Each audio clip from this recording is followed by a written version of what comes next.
Welcome to my another blog. মফস্বলে কিছু কিছু মানুষ আছে না, শুধু খালি আড্ডা আড্ডা দেখা যে লাগতেছে। আর বালা কাম করতে গিয়া দেখা যায় মফস্বলে মানুষে না একজনের ফুটকির মধ্যে একজনের লাগিয়ে যায়। সেটা রে ভাই তোমরা লাগো গিয়া, তোমরার বাপ আর কদিন বাঁচবো? আন এখানে 5 বছর তোমরা বাপ বাঁচলো, বাপ মরার পর খেয়ে তোমরা কিতা করবো? যে তোমরা বাপের কথা ও, আর তোমরা বাপে তো সারাটা এলাকার মধ্যে মাইল লাগাই রাখছে, খালি নিজে বালা থাকে আর মানুষকে মাইল লাগাই রাখে। যে তোমরা যে বাপের কথা যে ইতা করো, তো কতদিন করতে পারবো? খরচ দিকে যেতে করতে পারো।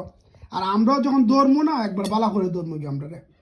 তো ওয়েট করো, আমি ওয়েট করতেছি যে তোমরা বাপের লগে যুদ্ধ করতাম। তো এ তো মরে যে বিগত এত একটা কথা আছে না, লাইফের মাইতে তুমি জন থাকতে তুমি কিতা করবা?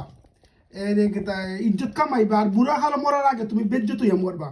তো বেজ্জত হইয়া মরবার লাগে চেষ্টা করতেছি, যে খালি ঘরে ঘরে মাইল লাগাই আমার রাখতেছে। তো লাগ